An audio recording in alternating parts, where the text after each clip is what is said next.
Lala ni mkazi wa Buhongwa. Tangu saa moja niko hapa. Hii changamoto kwa kweli ina kosti. Kwa sababu muda huu unatakiwa mtu uwe sehemu ambayo ulikokuwa unakwenda ili ufanye mambo yako kulingana na ratiba zako za tangu asubuhi. Lakini tumekwama hapa, hakuna njia, maji yamejaa. Kwa kweli inatuasili hata kiuchumi. Serikali kwa kweli iangalie inatusaidiaje, kwa sababu asilimia kubwa ya sisi wajasiriamali tunategemea usafiri. Sasa kama usafiri hakuna, ina maana tutakufa njaa. Familia zetu zinaishi kulingana na tutoke tufanye 1 2 3 maisha yaende.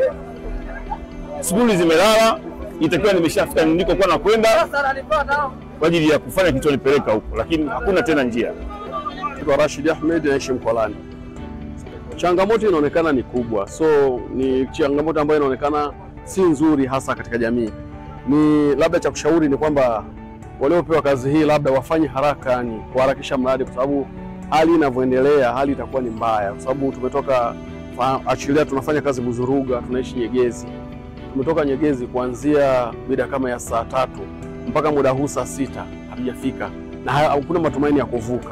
Hiyo tu ni changamoto ya daraja halijakamilika. Kama litakuwa limekamilika kwa wakati, basi changamoto kama hii haitokuwepo tena. Ila kama halitokamilika kwa wakati pia, changamoto itakuwa ni ngumu zaidi kwa sababu mvua ndo zimeanza.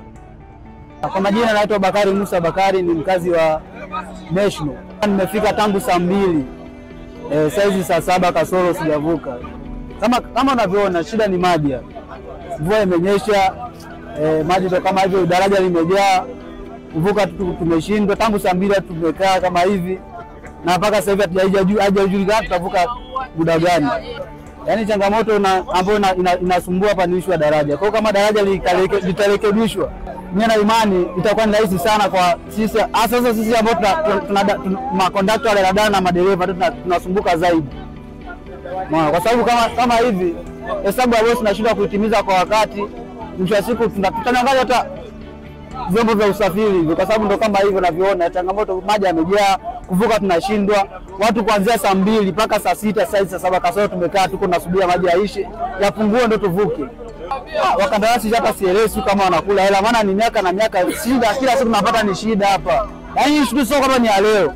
Yaani ni kwamba kila mvua inaponyesha kuanzia miaka na miaka, mvua inaponyesha sisi tunasumbuka hapa.